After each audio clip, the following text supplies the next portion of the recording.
श्री गणेशाय नमः।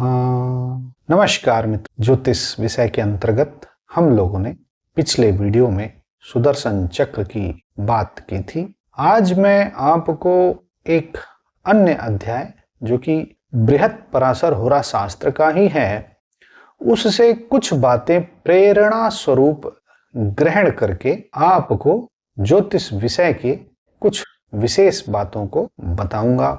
इस अध्याय का नाम है सत्व गुण फला अध्याय।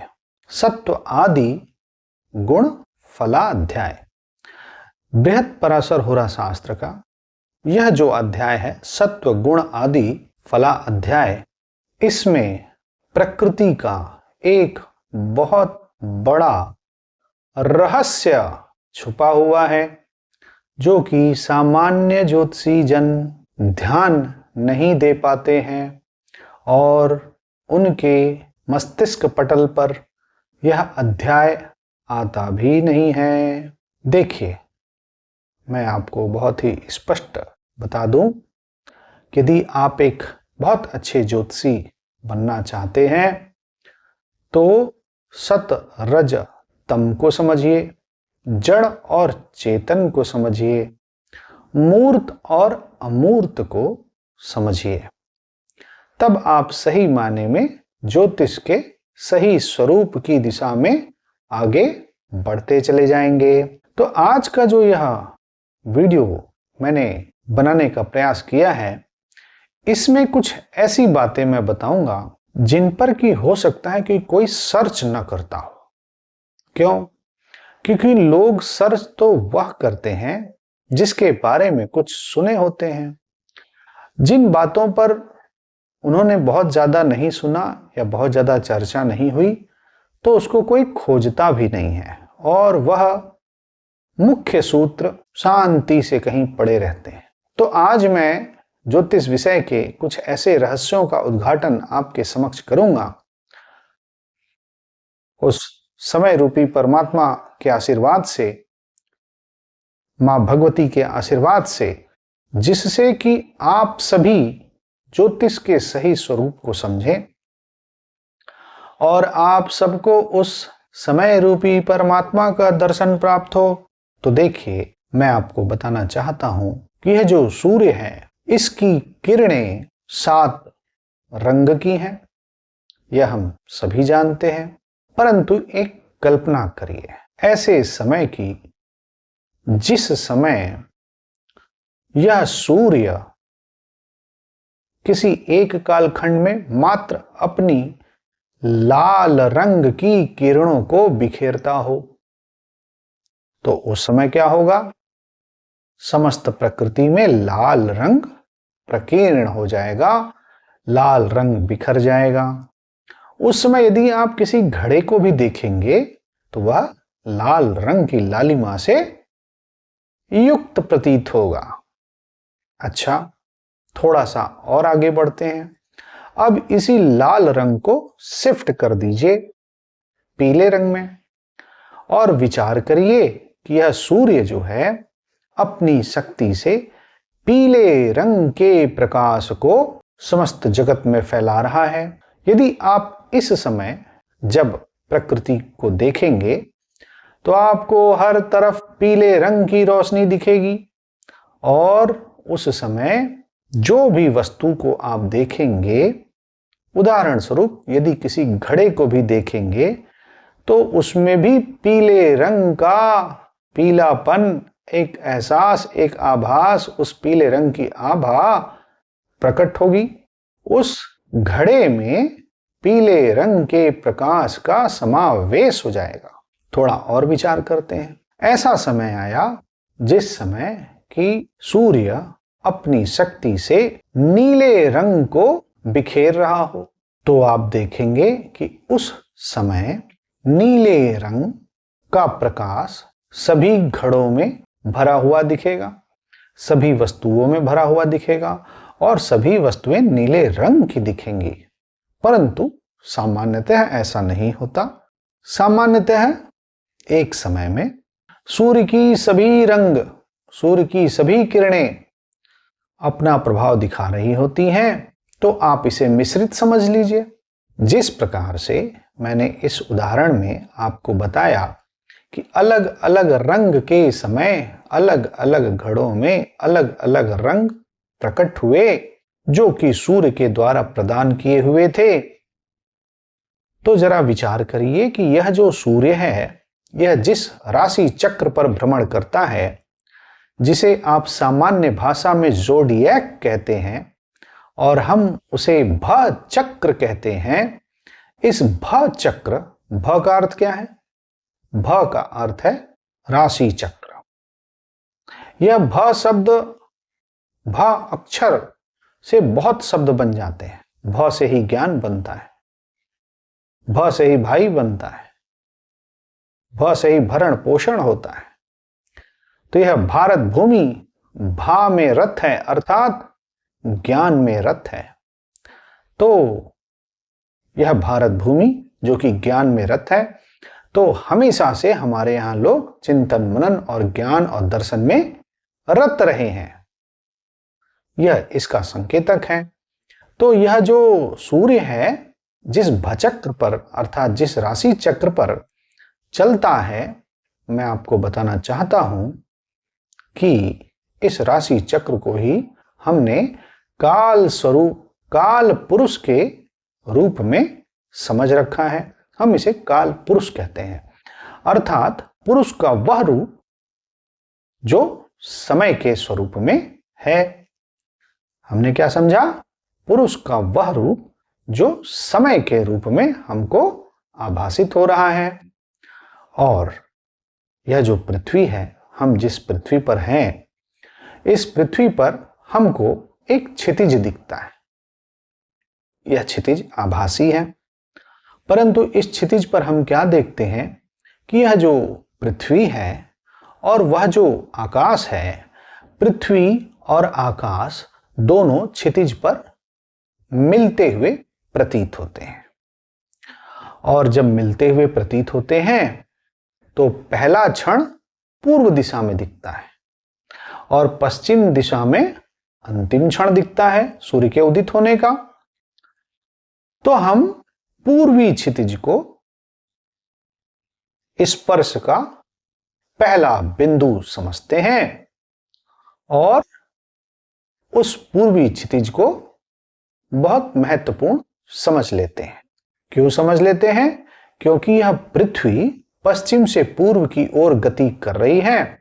तो वह जो पूर्वी क्षितिज है, वहां पे प्रतिपल नया आकाश प्रकट हो रहा होता है, नई राशि प्रकट हो रही होती है, अर्थात काल पुरुष का एक नया स्वरूप प्रकट हो रहा होता है। और काल पुरुष जो अपने स्वरूप को प्रकट कर रहा होता है, उस स्वरूप का उस कालखंड में जो भी जीव उत्पन्न होता है, उस पर बहुत प्रभाव पड़ता है। किस प्रकार से पड़ता है? तो हमने जो सूर्य की एनालॉजी दी, सूर्य के किरणों की एनालॉजी दी, आप उसी प्रकार से उसको समझें। तो देखिए, विचार करिएगा, यह जो प्रकृति है, यह 3 गुणों से युक्त है। 3 गुण कौन है? सत, रज, तम।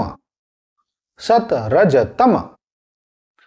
और यह सत, रज, तम के जो गुण हैं, सत से सात्विक, रज से राजसिक और तम से तामसिक, अर्थात तमस का अर्थ अंधेरे से लिए जाता है, जड़ता से लिए जाता है, और रजस का अर्थ निर्माण से लिया जाता है, विकास से लिया जाता है, डेवलपमेंट से लिया जाता है, राजा से लिया जाता है, निर्माणकारी शक्ति रजोगुण में है। और सत, सत का बहुत गहरी व्याख्या है जो कि आप साधु संतों के मुख से, वाणी से सुनते रहते हैं। तो यहां पर सत जो है वह सात्विक गुणों की बात करता है, जो कि आपको उस सच्चिदानंद स्वरूप का दर्शन करवा देता है। यह सात्विक गुण। तो यह जो सत है, यह जीवन में एक संतुलन स्थापित करता है। तो हमने काल पुरुष के माध्यम से, काल पुरुष समय रूपी स्वरूप, समय रूपी परमात्मा का स्वरूप, जो कि हमने जोडियक पर, जो कि हमने राशि चक्र पर उसके स्वरूप को समझ रखा है, हम लोग यह देखते हैं कि किसी एक पल में, किसी एक क्षण में विभिन्न प्रकार की राशियां, विभिन्न प्रकार के ग्रह अपना प्रभाव दिखा रहे होते हैं। तो किसी एक क्षण में आप देखेंगे कि सत्व गुण से युक्त ग्रह, राशि अपना प्रभाव ज्यादा दिखा रही होती हैं। किसी समय आप देखेंगे कि रजोगुण से युक्त ग्रह और राशियां अपना प्रभाव दिखा रही होती हैं। किसी समय में आप देखेंगे कि तमोगुण से युक्त ग्रह और राशियां अपना प्रभाव दिखा रही होती हैं। तो किसी समय में आप देखेंगे कि यह तीनों गुण मिश्रित रूप में दिख रहे होते हैं। इस प्रकार से कुल कितने वर्गीकरण हो गए? तो 4 हो गए। कितने वर्गीकरण हुए? 4 वर्गीकरण हुए, सत, रज, तम और मिश्रित। इन 4 वर्गीकरण के आधार पर जब आप उस कालखंड में जो भी जीव जन्म ले रहा है, जो भी जीव उत्पन्न हो रहा है, उस पर देखेंगे तो सत्व गुण के काल में सामान्यतः जो भी जीव उत्पन्न हो रहे हैं वह सात्विक गुणों से संपन्न जीव उत्पन्न हो रहे हैं। जिस समय में राजसिक गुणों से युक्त ग्रह और राशियां प्रभावशाली हो गई हैं, उस कालखंड में जो भी जीव जन्म लेता है वह रजोगुणी होता है, उसके अंदर रजस भरा होता है और वह सफलता प्राप्त करने के लिए उद्यम करता है। और जिस समय तमोगुणी राशियां, तमोगुणी ग्रह प्रभाव अत्यधिक मात्रा में दिखा रहे होते हैं, उस कालखंड में जो जीव उत्पन्न होते हैं उनके अंदर तामसिक वृत्ति का प्रभाव अत्यधिक मात्रा में बैठ जाता है। और सामान्यतः जब तीनों गुण मिश्रित रूप में सभी राशियों, सभी ग्रहों के माध्यम से प्रकट हो रहे होते हैं, उस कालखंड में जो जीव उत्पन्न होते हैं उनके अंदर तीनों गुणों का समावेश होता है। आप यह जान लीजिए कि प्रत्येक व्यक्ति में सतरजतम भरा होता है। बस किसी एक समय में किसी पर सात्विक गुण बलवान हो जाता है, किसी दूसरे व्यक्ति में राजसिक गुण बलवान हो जाता है और किसी तीसरे व्यक्ति में तामसिक गुण बलवान हो जाता है। तो कोई ऐसे लोग भी होते हैं जिनमें कोई एक गुण प्रधानता नहीं ले पाता, तीनों गुणों का समावेश होता है। इस प्रकार से 4 प्रकार के जीवों की बात जब आप इस सत्व गुण फला अध्याय को बृहत पराशर होरा शास्त्र में पढ़ेंगे तो वहां पर यह आपको ज्ञात होगा। तो यह बहुत ही उत्तम अध्याय है। इस अध्याय के बारे में मैंने एक वीडियो में बहुत पहले बताया था। आज मुझे लगा कि इस अध्याय के साथ साथ मैं आपको लग्न का भी महत्व बताऊं और कुछ अन्य बातें जो कि अध्यात्म से संबंधित है, आत्मज्ञान से संबंधित है, वह भी मैं आपको शेयर करना चाह रहा हूं। तो देखिए, हमने आपको सत रज तम जीव के अंदर किस प्रकार से आ रहा है इसके बारे में बताया। हमने यह भी बताया कि इसका पूरा प्रभाव पूर्वी क्षितिज से, पूर्वी बिंदु से है, जहां से सूर्य उदित हो रहा है, उसी को हम लग्न समझते हैं। और यह इसलिए है क्योंकि वह प्रथम स्पर्श है। आप इसको ऐसा समझिए कि जो पृथ्वी है वह है प्रकृति, और वह जो समस्त जगत में व्याप्त परमात्मा है, जिसे हम आकाश रूपी पिता कहते हैं, वह आकाश रूपी पिता हो गया पुरुष। तो प्रकृति और पुरुष की लीला हमें इस ज्योतिष के माध्यम से देखने को मिल रही है। इसी लीला को हम ब्रह्म और माया की लीला समझ लेते हैं।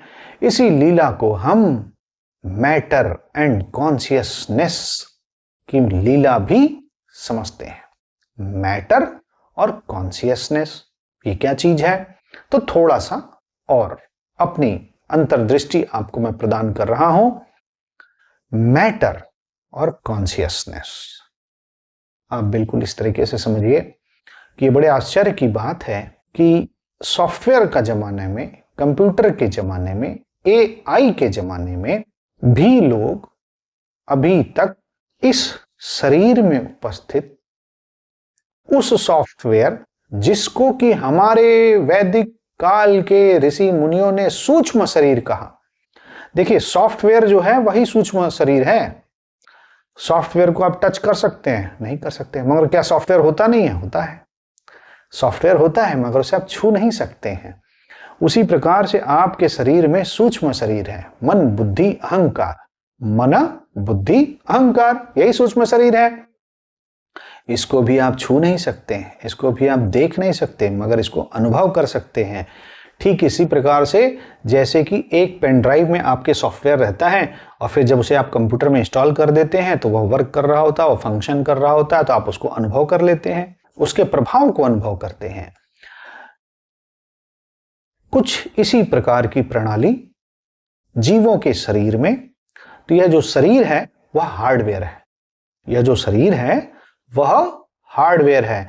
यह पंचभूतों से बना है और यह जो शरीर है जो 5 भूतों से बना हुआ है, अर्थात अग्नि पृथ्वी वायु जल आकाश, इसको हम पंचभूत कहते हैं।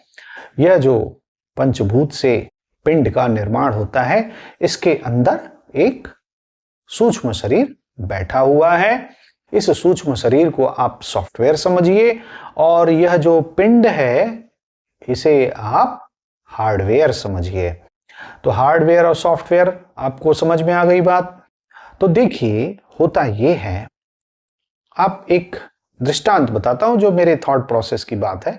मैं अपना थॉट प्रोसेस आपको शेयर कर रहा हूं, यहां पे कोई ज्ञान की बात नहीं है, नॉर्मल बात है।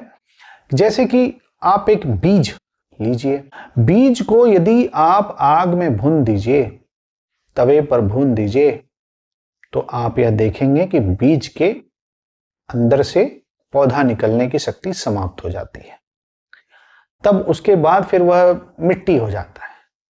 अच्छा, इस बीज को सुरक्षित, बिल्कुल एक जीवन के रूप में उसकी शक्ति विद्यमान है, और उस समय जब आप इस बीज को रख देते हैं जमीन के अंदर और उसे जब पर्याप्त वातावरण मिलता है, तो वह बीज क्या करता है? वह बीज धरती का सीना फाड़ करके और धरती से ऊपर अपनी पत्तियां बिखेरता है। उस पत्तियों में एक पौधा छुपा होता है, वह पौधा बड़ा होता है और एक बीज से 100 बीज बन जाते हैं। क्या यह बात आश्चर्य करने की नहीं है? एक बीज से 100 बीज बन गए। वह कौन सी शक्ति थी जो कि उस रोस्टेड बीज में तो नहीं थी, रोस्टेड बीज तो में से जा चुकी थी, परंतु इस नवीन बीज में वह शक्ति विद्यमान थी और उसको जैसे ही पर्याप्त वातावरण मिला, अनुकूल वातावरण मिला, वह प्रस्फुटित हो गया। अच्छा, जरा विचार करिए, एक गमले में आपने यह बीज लगाया, उस गमले में और कुछ भी नहीं था। क्या था? सिर्फ मिट्टी थी, पानी थी, हवा थी, अग्नि पृथ्वी वायु जल आकाश, ये 5 तत्व आपने दिए और सूर्य की किरणें आई, सूर्य की किरणों ने उसका पोषण किया। तो सूर्य की किरणों ने उसका पोषण किया, यानी कि वह कॉन्शियसनेस उसका पोषण कर रहा है। कौन से, किसका पोषण कर रहा है? अपने छोटे से बीज स्वरूप कॉन्शियसनेस का। एक कॉन्शियसनेस जो सौर मंडल के केंद्र में बैठा है, दूसरा कॉन्शियसनेस जो कि आपने गमले में बीज के स्वरूप में लगा दिया है, वहां पर भी एक छोटा सा कॉन्शियसनेस था, उसका अंश था, वह परम अंश है, वह परम पिता है जो सूर्य है, और वह जो गमले में आपने छोटा सा बीज लगा दिया है वह अंश है। यह अंश पोषण पाता है उस बड़े अंश से, परम पिता से, और उससे पोषण पा करके वह अपने पास पंचभूतों को समन्वित करके अपने आकार को बढ़ा लेता है और एक बीज से 100 बीज हो जाते हैं। तो जब एक बीज से 100 बीज हुए तो वो कैसे आए, वो कहां से आए? तो उसने उसी गमले की मिट्टी को ही प्रयोग किया, उस गमले की मिट्टी को ही प्रयोग किया। वो गमले की मिट्टी को खींचा। उस गमले की मिट्टी में उसने एल्युमिनियम लिया होगा, उसने लोहा लिया होगा, उसने कॉपर लिया होगा, उसने जिंक लिया होगा, उसने वहीं से अपना प्रोटीन बनाया, उसने डिफरेंट टाइप के मिनरल्स लिए और उससे उसने अपना प्रोटीन क्रिएट किया। और प्रोटीन क्रिएट करने के बाद होता क्या है कि जब हमारे जैसे जीव भी उसको ग्रहण करते हैं, हमारे जैसे जीव भी उसको ग्रहण करते हैं, तो हम लोग भी माँ के गर्भ में छोटे से ही होते हैं। जब छोटे से होते हैं तो यही बीज का जो मिट्टी थी, गमले की मिट्टी थी, वह पौधे के बीज में कन्वर्ट हो गई।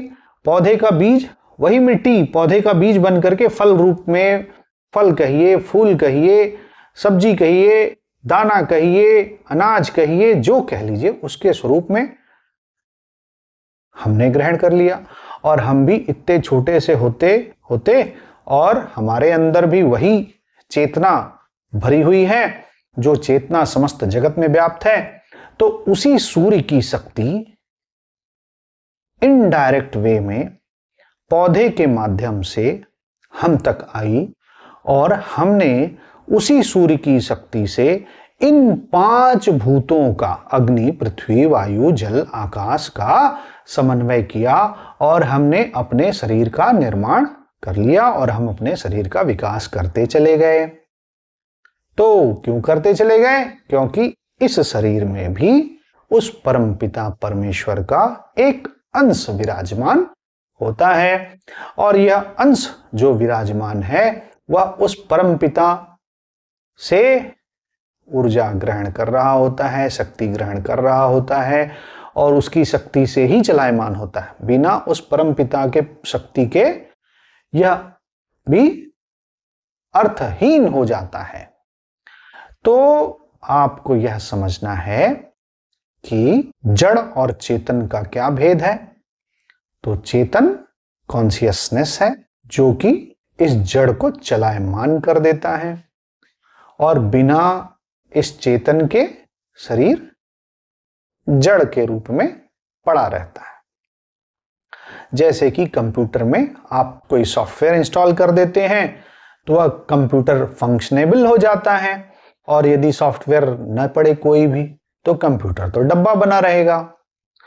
यही बहुत विशेष बात है और यह कॉन्शियसनेस जो आती है शरीर में, इस कॉन्शियसनेस पर जब यह शरीर को ग्रहण करता है उस काल खंड का, उस समय का बहुत प्रभाव रहता है और यह प्रकृति की लीला बड़ी गहरी है, बड़ी गहरे रहस्यों से भरी हुई है। तो मैं आशा करता हूं कि आप सब ज्योतिष के जिज्ञासु हैं और आप सब ज्योतिष विषय में जब गहरे उतरेंगे तो जड़ और चेतन के भेद को समझेंगे, सत रज तम को समझेंगे, मूर्त और अमूर्त के भेद को समझेंगे। मूर्त और अमूर्त बहुत ऊंची चीज है। जब आप इसको अच्छे से समझ लेंगे तो यह ज्योतिष विषय खुद ब खुद आपको समझ में आना शुरू हो जाएगा और आप इस ज्योतिष विषय के मूल तत्व से कनेक्टेड हो जाएंगे।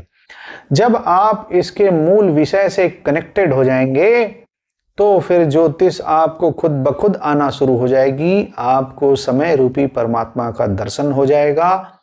फिर आपके प्रश्न कुंडलियां सिद्ध होना शुरू हो जाएंगी। अभी प्रश्न कुंडली सिद्ध हो रही है, नहीं हो रही है, आप समझिए, मगर प्रश्न कुंडली सिद्ध होने लगे तो यह समझ लीजिए कि आपके पास ज्योतिष का ज्ञान आ गया। ज्ञानी आप सभी हैं, कनेक्टेड नहीं है। कनेक्ट हो गए तो फिर क्या कहना, आप आत्मज्ञान के रास्ते पर हैं और आप सबको आत्मज्ञान मिले, आध्यात्म का ज्ञान मिले, आप सब ज्ञानी बने, यशस्वी बने। ऐसी ही शुभकामना के साथ आज मैं इस वीडियो में अपनी वाणी को विराम देता हूं। यदि मेरे धारा प्रवाह में कोई त्रुटि हुई होगी तो आप सब मुझे क्षमा करेंगे और मेरा प्रयास है कि ज्योतिष का जो मूल ज्ञान मेरे पास है, जो मेरी अपनी इनसाइट है, जो मेरा अपना अंतर्दृष्टि है, वह मैं आपके समक्ष प्रकट करूं। इसी सद्भावना के साथ कि आप सबका कल्याण हो, मैं आप सबको नमस्कार करता हूं। नमस्कार।